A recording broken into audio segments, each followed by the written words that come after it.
One of my patrons asked about the Battle of Anzio in 1944. Elijah asked, "What's your opinion on the Battle of Anzio? For a college research paper a while back, I argued in favour of Mark Clark's actions.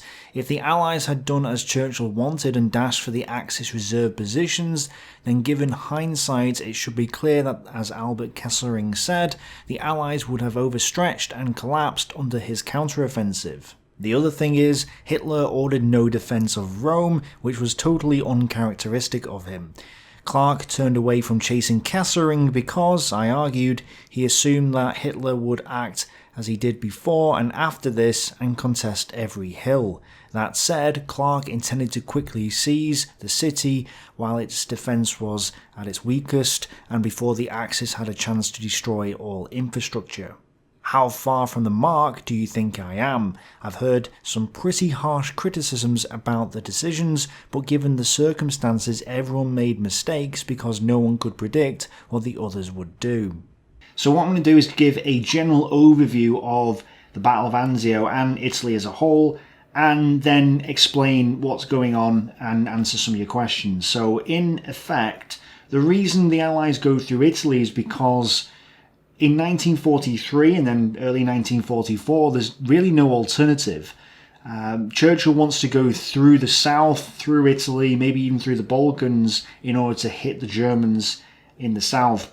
But Roosevelt doesn't really want to do this, and the Americans as a whole, because they feel like Italy and the Balkans or whatever are more of a sideshow to the main event, which is landing in Normandy and then moving off towards Berlin. So as a result, you have this split in policy, but Churchill's kind of insistent, and as a result, the Allies do go into Italy in 1943.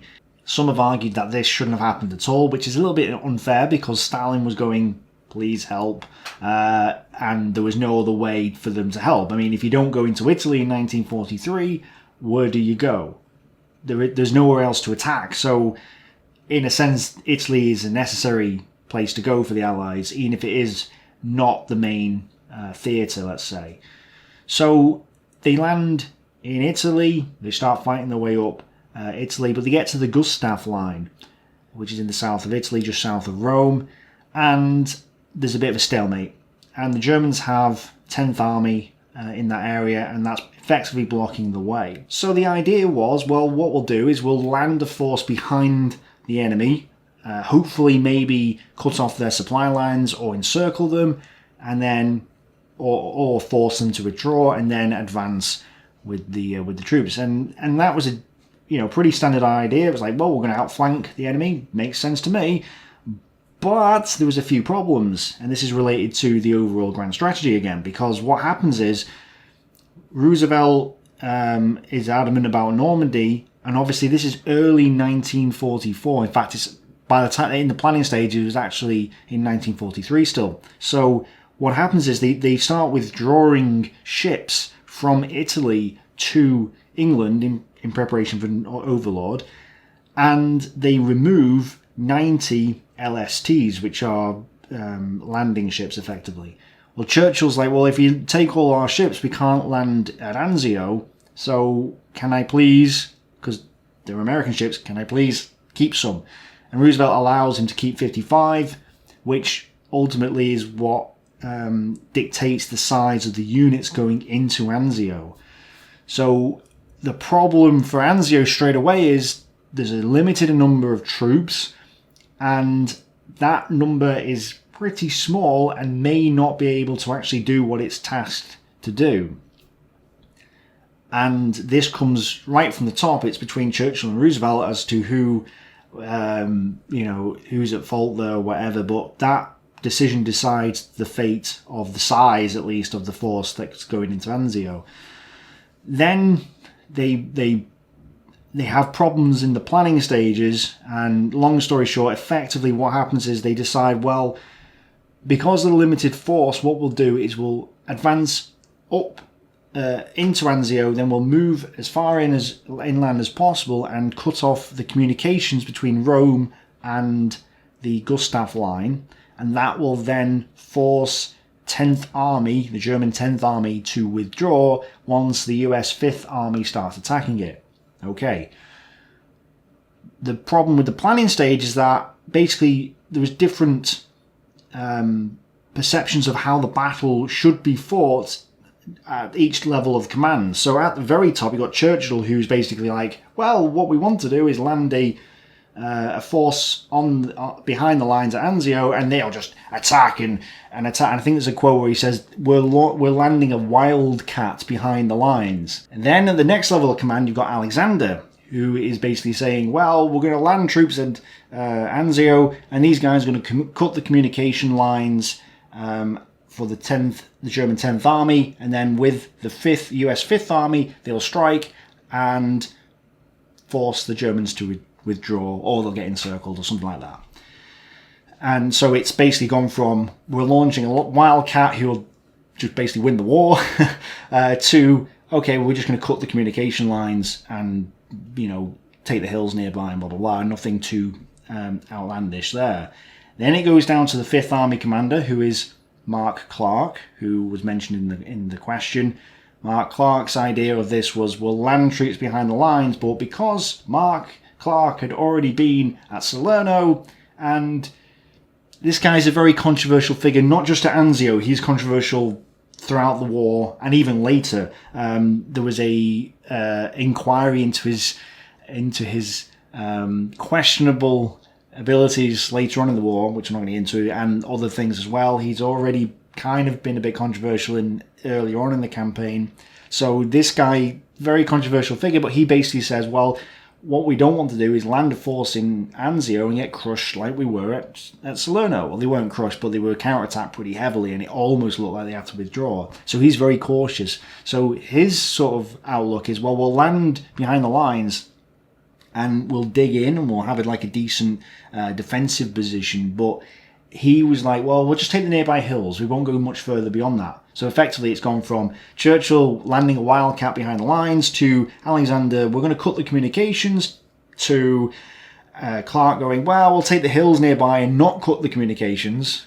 And already there's problems. And then it goes to the Corps commander, whose name was Lucas. And to put it mildly, most sources say that this guy wasn't the right guy for the job.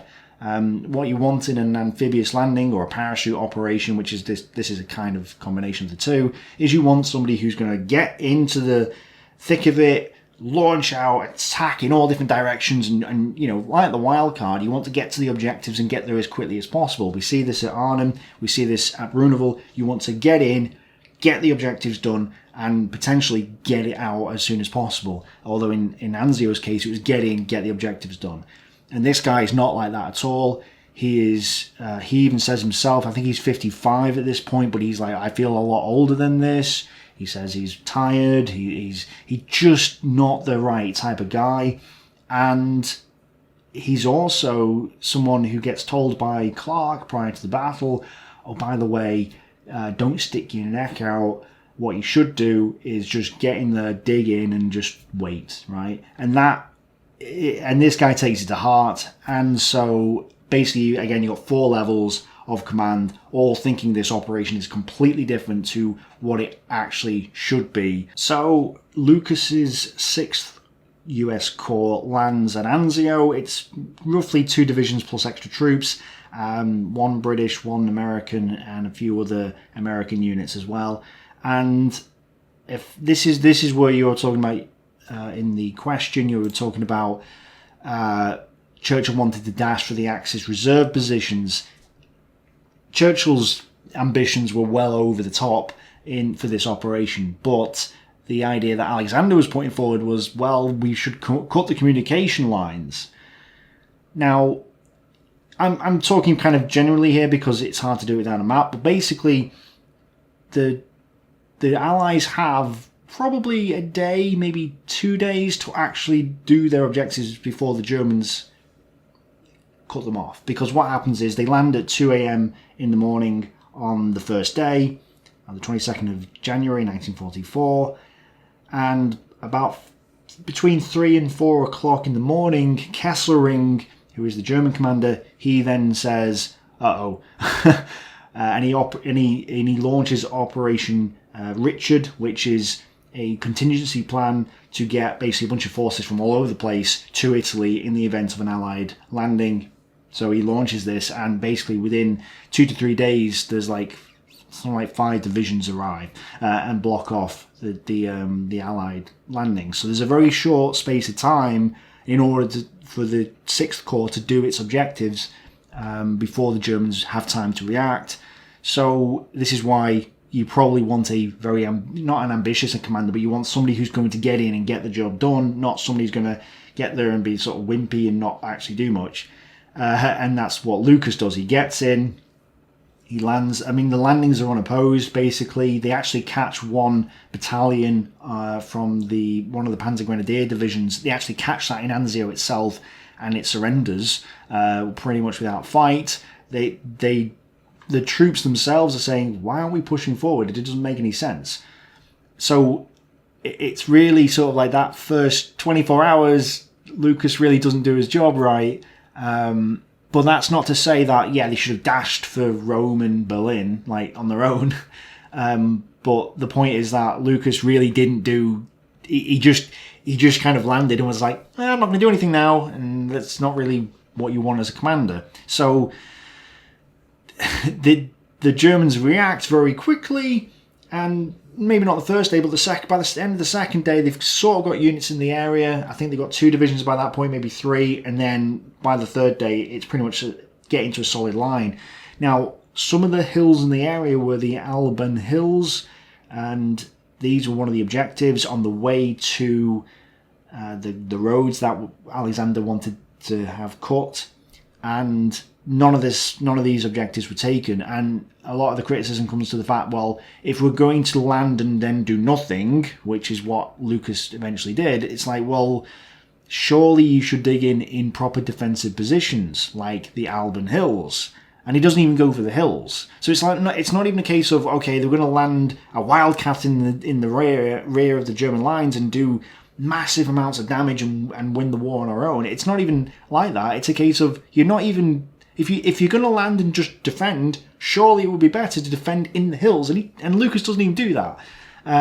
So it's not really a question of were they dashing for the Axis reserve positions. It was more of a case of, what is Lucas doing? And Clark encourages it. There's also evidence that maybe Alexander encourages it, because they land, I think, on the first day and go, well, this looks okay. It all seems to be happening okay. And they don't kind of realise, I don't think, the extent of how much Lucas is, digging in. So when it comes to your question, you're saying you are backing Mark Clark's actions. It's not necessarily Mark Clark. In that first 28 to 48 hour period, it's not necessarily Mark Clark. It is, in fact, perhaps Lucas himself who is in question. Let's put it that way. But then you have the counter-argument, which is that, as you point out with Albert Kesselring, well, the Allies could have overstretched themselves and then collapsed under the counter-offensive. This is one of those great counter-arguments, because in theory, you could say, well, they should have landed, cut the communication lines, forced 10th Army to panic and flee, maybe, or run out of supplies, which would have allowed 5th Army, US Army, to actually break through the lines. None of that happened, so it's hard to say that that could have happened. And then, if they had done that, maybe they would have overstretched themselves, the Germans would have counterattacked like they did at Salerno, and it would have been a disaster, potentially. Of course, the counter-argument would be, well, if they had been attacked, they just could have retreated a bit and then got back into the positions they ended up being. But as I said, the Alban Hills would have provided a decent defensive position, and there's a couple of towns in the area, good defensive positions. They didn't even take them. They didn't even go for those positions. They kind of, effectively, they just kind of sat in, not a valley, but they sat in a low area overlooked by the German positions, and they were getting hammered. It just, like, it really wasn't thought out very well, this idea of landing and then digging in. It's like, no, if you're going to dig in defensive positions. They didn't even do that. So it's true that, yes, if they'd have gone for Rome or Berlin or something, they would have been overstretched. That certainly could be argued, but the argument I would put forth would be, well, fine, but they should have gone a little bit further than they actually did, and they did have that opportunity. So it is a case of, well, Lucas perhaps is at fault. Clark, though, encourages him, so again, it's one of them. Alexander apparently encourages him. Churchill's the only one who doesn't encourage him, but then people say, well, it's Churchill's fault for starting the operation in the first place, and then you go, well, it could be Roosevelt's fault for not giving him enough support, blah, blah, blah. So this is where the arguments come in. And now I'm not necessarily coming down on either side here, I'm just kind of explaining it for the minute and saying, well, this could have happened, or this could have happened. But yes, you can argue either way. There's no... From what the books that I've read, there's no sort of consensus here. It's definitely up for debate. Now, I'm not going to get into the battle itself too much because it basically goes back and forth. After a few days, the Germans attack. Sorry, the Allies attack first. Don't get anywhere, obviously, because the Germans are dug in by that point. Then the Germans counterattack, and the battle kind of rages, and it's pretty much a stalemate. The troops on the ground get trench foot because of the weather, and it's just a disaster. And one of the things that Lucas said prior to the battle and then in the battle was that Churchill had wanted this to be a repeat of Gallipoli, and Lucas had looked at the Gallipoli operation and gone, well, this is just going to be a repeat of Gallipoli, so I'm going to get in, dig in, and prepare for my defences, which is why he does it. When I was reading this, it was like, no, that doesn't make any sense, because why would Churchill want to have a repeat of a disaster? It just doesn't make any sense. Plus, he wasn't the only one saying this. There was other people saying it as well. And obviously the Americans went with it. If they were like, no, it's just going to be a repeat of Gallipoli, why would they commit to this?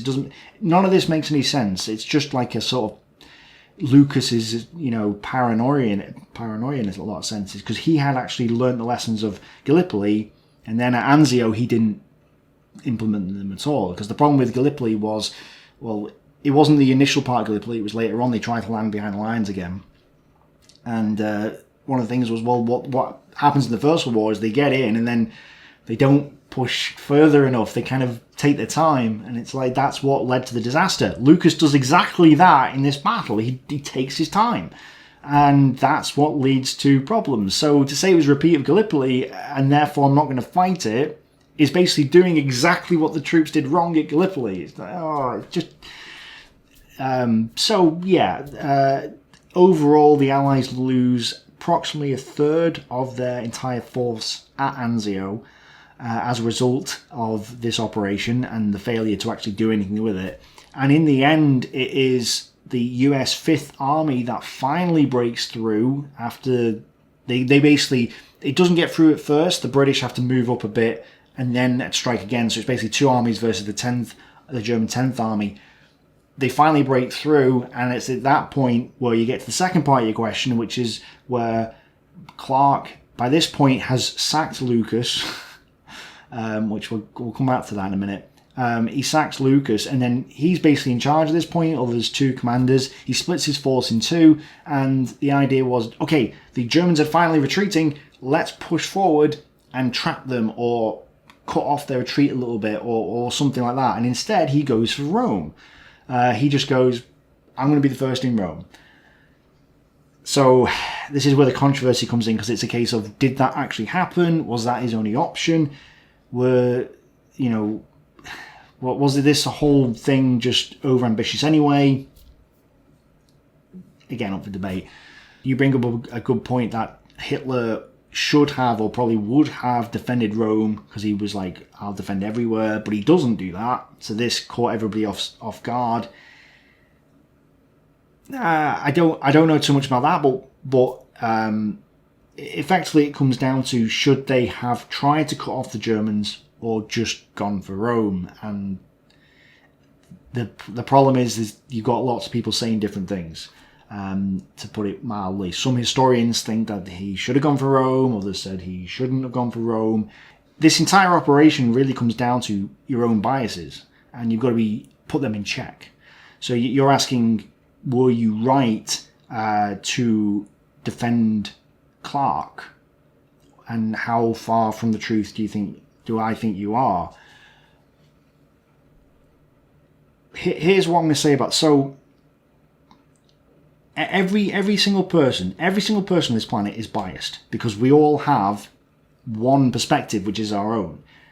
And so if you are American, or if you're going to read American sources. If you're British, you're probably going to read more British sources and be interested in the British armies and whatever else. And Americans are going to be interested in the American armies, Germans are going to be interested in the German armies, Italians are not going to be interested in Italian armies because they don't like World War II for some reason. But most armies, most people from different countries are interested in their own countries for some reason. I don't know why that is. So as a result, patriotism or nationalism, whatever you want to call it. So as a result, we all have our skewed kind of biases and perspectives there. And we have to kind of work hard to counter that. So in your case, you could be right. Mark Clark could be to blame. He could not be to blame. Lucas could be the greatest general of all time, even though he gets sacked. The thing is, what I've seen in a lot of the books, nobody's really defending Lucas. And those that do defend him don't do so very well. So I would avoid defending Lucas. I think Lucas really was the bad guy for the job. But that said, Clark could be right. So here's what I'm going to suggest to everybody who's interested in Anzio, regardless of where you're from. The best way to look at any topic like this is to see what argument you can build for one side. So if you take the idea that Clark is innocent or he was made the right decisions in this case, then you build the best argument you could possibly build to say that. Then you look at the exact opposite. Okay, Clark wasn't very good. He made the worst decision. And then you build up your evidence and an argument to support that. And if you build up both sides as best as you possibly can do, okay, and you really try to do that, then you'll have two solid arguments, and then you can compare and contrast them and go, well, which one is actually better than the other? Which one makes more sense in the context? Is it fair to argue this? Is it not fair to argue that? Da, da, da. And by doing so, you will get an all-round perspective, and you'll see that it's not actually as clear-cut. You'll go, okay, because a lot of people tend to pick one side and be like, I'm not changing my views. You can say whatever you want. You can give me whatever evidence, but I'm not changing my views. And it's like, nah. I've not read everything on this subject, and I can't wait to get to it when I get to the Battlestorm documentaries. This is why I'm working my way through the North African campaign, so I can get to Torch, and then Sicily, then Italy, then this, and then more, and then Normandy. This is why I'm doing it, because I want the detail and I want to have the context and everything, and then I can really hammer home and give you a proper, decent perspective on it. But so I'm not really committed to anything at the minute. I'll give you my opinion from what limited amount I have read, but I'm not committed to it. And if somebody provides me with evidence, I'll change my opinion. I have no problem with that. But you should build up both sides and really try your best to see which type of argument is best. If you just go, I'm going to build this one side up, then you're leaving yourself limited with the other side. So it's best to build up both at the same time and then choose the one that makes more sense, or at least has more evidence for it, or is better in the context, or whatever. One of the books that I have read on Anzio is Anzio, the Fiction of War, which is by Lloyd Clark. And his arguments, he tries to argue that Clark was right and the Americans are right. He's clearly got an American sort of, I like the Americans sort of thing going on here. But what's interesting, and I'm not saying that he's not right overall, he could be right, I don't know. But what I am going to say is that his arguments as to why Lucas and Clark were right are really poor. Like, my limited knowledge on the subject can destroy his argument already without even really providing any evidence. Because all he does is he goes through the battle and then he states basically that all these people said that Clark and Lucas were right. And it's like, okay, that doesn't matter. It doesn't matter. Everybody in the world can think Lucas and Mark was right. That doesn't make them right, because you could actually have evidence that proves that they're not right. So building an argument and just putting a bunch of, historians and or people from the time there, that's not an argument. That's really not what we need. Is, well, they did this on day one, and they did this decision was made, blah, blah, blah, and as a result, they were the best. That's what you want. You don't want, well, my opinion is that they're good, said so-and-so, said such and such a private in the army. Like, that means nothing. So even I, with my limited knowledge, I've only read a few books on this, can actually already defeat Lloyd Clark's arguments on this. So, try and avoid that. You don't then make the whole argument based around what people said, because that's just why would you do that? But apparently that is what they're doing now. So towards the end of the battle, on the 6th of February, Churchill asked General Wilson why no attempt had been made to occupy the high ground and at least the towns nearby, which were, should have been taken within 12 to 24 hours after the unopposed landing. And then Wilson said that Lucas probably hadn't grasped the importance of doing so and was suffering from the Salerno complex, which is, basically that he expected a counterattack, so he just basically dug in and did nothing. So Alexander and Clark were then sort of like, oh, they might be at fault here. Wilson backed them up and said it's probably not their fault. Then General Marshall asked Wilson, hey, should we, who's at fault here? Who do you think is to blame? And Wilson said, well, I'm not particularly happy with Lucas's performance overall. And he thought he was physically and mentally not up to the task. And Clark actually agreed with that. So that's why Lucas was eventually removed from command and didn't ever, as far as I'm aware, didn't command troops in combat again, which is very unusual. Usually when US commanders make a mistake in the war, they actually get reposted somewhere else. It was more of a slap on the wrist, and that was, somebody else said that. In fact, I'll put the book link up in here to the guy who said that, one of the historians. But yeah, so it's kind of unusual that, somebody made a mistake, that's fine, slap on the wrist, you get maybe not demoted or promoted, you just get moved to another formation, and then you end up coming back later on. Lucas doesn't do that at all. So that's kind of like a suspicion of maybe this guy isn't the right guy for the job. But then other people have argued that he was a scapegoat for what happened. I think that's a bit of a stretch because he really didn't perform very well. Like, even I look at it, just get a glancing look at Anzio, it's like, no. But I could be wrong. So Lucas really, just regardless of whether he was at fault for what happened, he wasn't the right guy for the job, and somebody else could have been much better than that guy. So that's my opinion on that. Clark is a controversial figure, and I think, he's controversial here, he's controversial later in the war, he's controversial earlier in the war, he's controversial after the war, he's controversial in the Korean War. This guy is controversial. He kind of reminds me, in some ways he reminds me of Gott. Gott, British commander, got promoted over and over again for not really doing anything. In Gott's case, he was just meh. He wasn't really that good of a commander. He was just a meh commander. And somehow, despite many losses, got promoted. Whereas Lucas seems to make mistakes and still get promoted. It's I don't know. I don't know enough about him, to be honest. From what I've read about him, he's not good. He's certainly got a controversial career anyway. And yeah, but was he right or wrong in this situation? The only thing I would say is that he has got the Salerno complex to who is this? Blackwell, to quote Blackwell, because before the battle he encouraged Lucas not to stick his neck out, which is why. So to read the quote, "Don't stick your neck out, Johnny. I did at Salerno and got into trouble." I really don't get that. Why would you? Right, you've got an objective, but don't do your objective because you'll get into trouble. Why would you do that? That doesn't make any sense. I can see why, but it's really not the type of attitude you want in the middle of a war in an ambitious battle and operation like, Anzio. And this is why I'm saying, well, yeah, okay, Lucas might have been fault, but then Clark can certainly be blamed in some ways.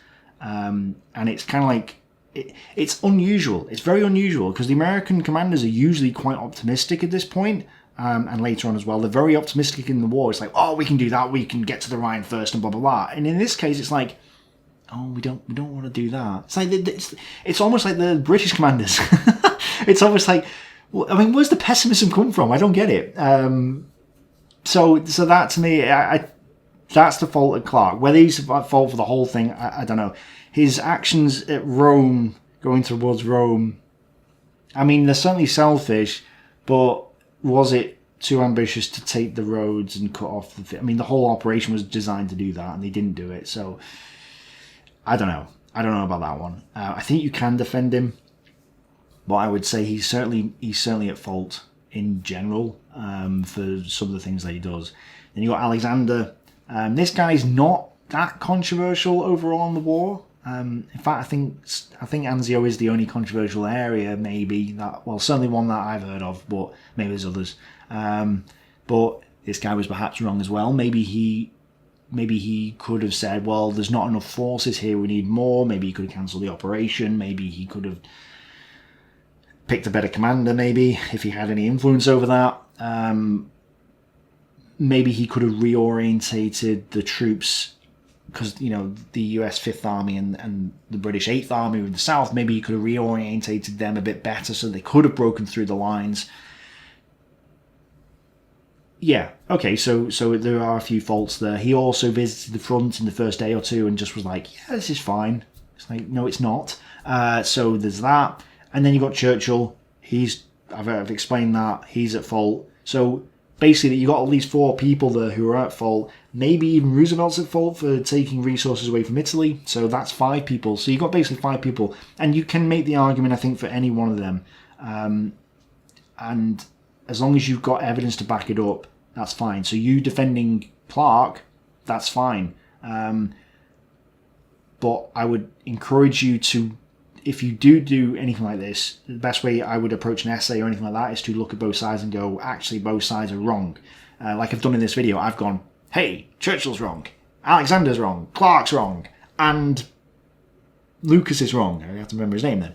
That's 4 guys who are wrong. And then now it's like, okay, they're all wrong, but which one was the actual person who was at fault? And I can choose whoever I want now. I can choose Churchill, I can choose Lucas, I can choose Clark, I can choose Alexander, I can choose Roosevelt, I can choose whoever I want to, because I've been critical of everybody equally, more or less, as equal as you can get in this sort of scenario. My opinion looking at it, Lucas is just not the right guy for the job. Was he at fault for the whole operation? Probably not. But could he have done better on day one? Absolutely. And the fact that he doesn't ever get another command, I think, speaks for itself. But that's of limited reading. When I get to this in the Battlestorm Operation Anzio, which will be a few years down the line, I think, at this point, then I might change my mind. And as I say, I mean, your opinions, some people out there know more than me about Anzio. I'm fairly certain about it. So I'm going to listen. I'm not going to like hammer the nail into the coffin and go, I'm sticking by this. This is what I'm not changing my opinion. I'm not doing that because I know damn well that there's going to be a ton more evidence and a lot of people who know this battle more than I do. So I'm not going to do that. But yeah, you can absolutely argue either way as long as you have enough evidence to back it up. Actual evidence, not opinions. Opinions to support that, but evidence. And then say, okay, I agree, blah, blah, blah. And I would look at both sides as well. And I think as well, it's a question of whether Rome was actually important. Does it really matter at this point? Because Italy's already out of the war, sort of. I know they come back into it a little bit, but not really. And is taking the city really that sort of decisive? Probably not. But that said, taking it while it's not being defended, that's got some, you know, it's got some weight to it. So again, you can make the argument either way. I would probably, if Clark was ordered to take the city, he would have been exempt from any criticism. If he was ordered to cut the 10th Army off, or attempt to do that, and he had tried and had failed, then he's exempt from that as well. The fact that he didn't do that, And the fact that he went for Rome against, from what I can tell, against his orders, or in spite of his orders, or his orders didn't really, he had the choice and he decided to go for Rome. That's where the criticism lies. Because maybe he couldn't have taken out 10th Army, but he might have been able to hurt it, damage it more, maybe even encircle part of it. And that would have helped the Allies better at defeating the Germans in Italy. So again, there's both sides. Without seeing it on a map, as in Battlestorm style, of actually seeing the units on the map moving around, I'm not going to be able to make that decision, because you need to see it in chronological order.